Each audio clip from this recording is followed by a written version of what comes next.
You know you got to let it go if it keeps bringing you down. You know you got to let it go if it gets in the way of you having an appetite, if it gets in the way of you having congenial and harmonious relationships, if it gets in the way of you having sufficient finances, if it gets in the way of you having perfect health, you've got to let it go. Gina was talking about being thankful for something.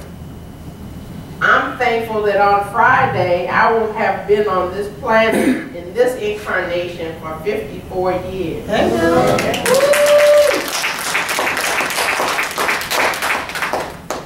And I said, well, when I was a child, I did childish things. And it's about time that my old butt stopped being a child.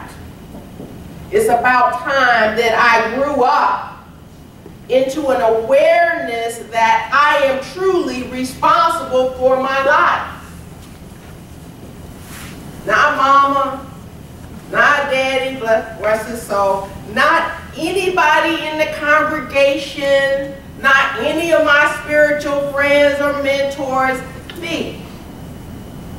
And so in this understanding, I'm realizing that that stuff that I don't like the results of that keep happening, something has to shift. And that must be a conscious shift.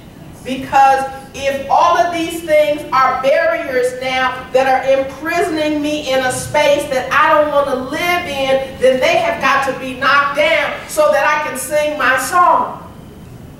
They have got to be eliminated so that I can truly be the excellent expression of the divine that I was divinely created to be. So that means I've got to look at things a little bit differently.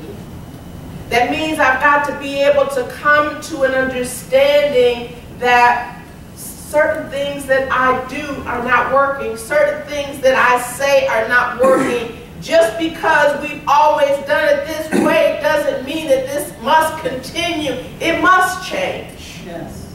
The nature of life is evolution, and we must be willing to do something different. I'm so glad that you were saying that your word has power. They think I've been jiving.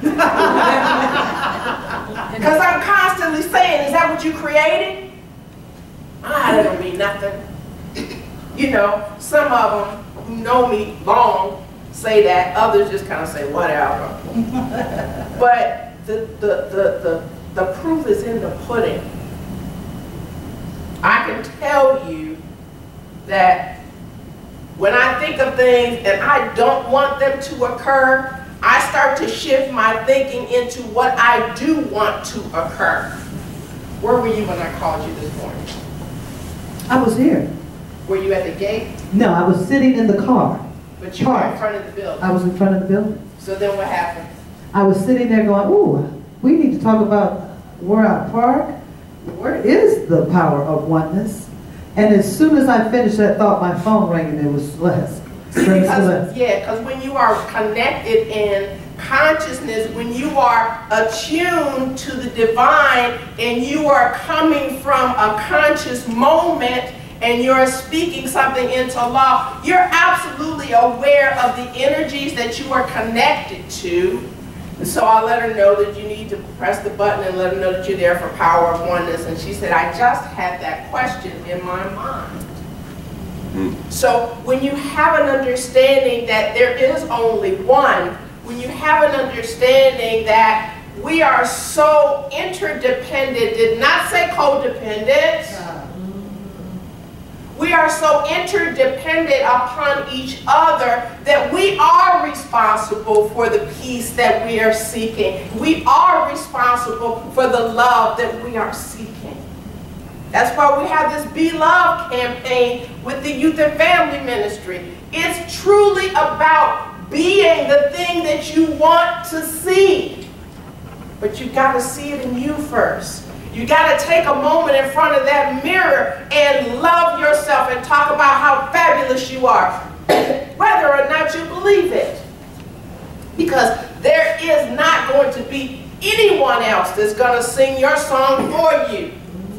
And if you die with your song still in you, you will have disgraced the Creator who brought you into being for such a time as this. Gina and I was sitting at the kitchen table last night talking about such a time as this.